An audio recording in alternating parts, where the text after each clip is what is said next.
Hello. It is Phoenix Amore. I needed to do a video in my car, and I needed to because I needed people to understand that this is really my life.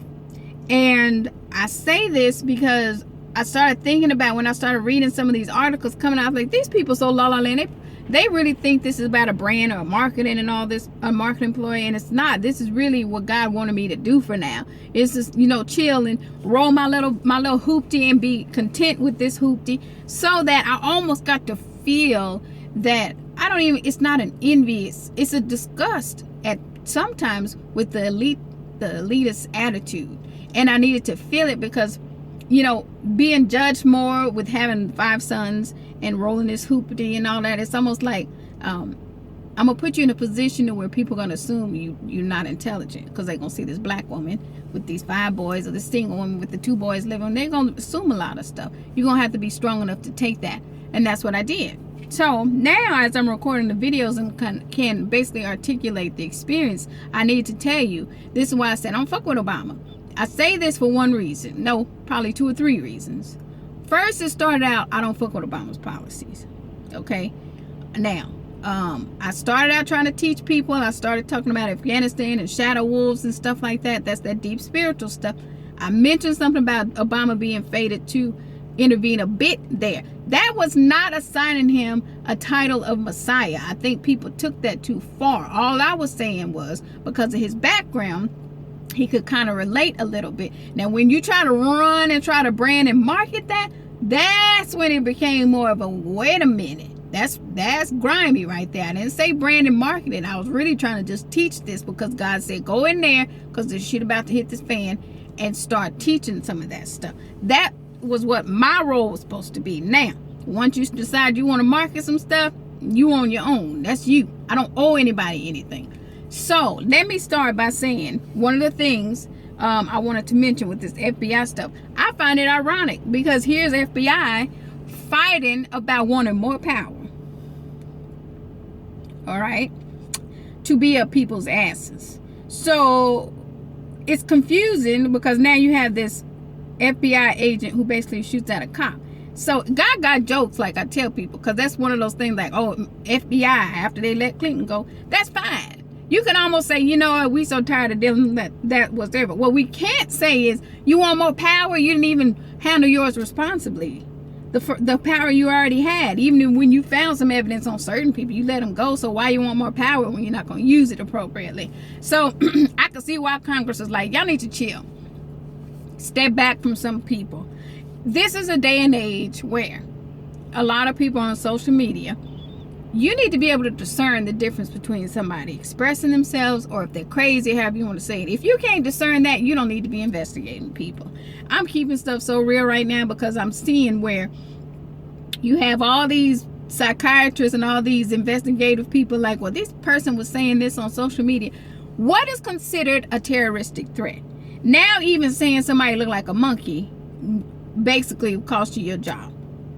I'm confused. So you all have turned basically social media into a monitoring, a jail, rather than it being something positive, which is people trying to, market their businesses or doing all that. You guys have managed, somehow government has managed to turn that into a jail for some people. What happened to the days when you guys would simply investigate somebody for a few months and leave it alone? Now y'all investigate some people so long, you make them damn crazy. And I think that's why Congress like, chill, because y'all can make people into terrorists, because you're terrorizing people with how much you're investigating folks. Okay, and then the pettiness that we've seen in some of this election is disgusting. We know you guys use IRS. There's like a little pit bull on certain people, and you feel it's noble about it. That's the irony about it. And that's why I said no more lawyer president. A blend. It's too many lawyers and too many high positions to where you've completely made it all about a debate. Oh, if we can twist this law, we can twist that law. And the people sitting there looking at you like y'all have lost your minds. And that's why I feel like it's kind of coming to a more grounded place. Stop trying to tell me, first of all, I'm not pro-Trump. I am just an American citizen that's sitting here looking at all this stuff saying, okay, well, Trump won. All right. I get why he won. I don't know why you don't get why he won, but I get why he won. Some conservative people were tired. You're not listening to us, so we got to vote this way. And this man, you may not like him that much, but we got to vote this way. Now he's here. Everybody has said some dumb stuff. Now you're saying Trump is anti-Muslim. You're trying to start shit. You know why you're trying to start shit? Because you started seeing some Middle Eastern countries start saying, we're willing to work with Trump. Now you're going to try to twist it and say, oh, well, you know he's anti-Muslim.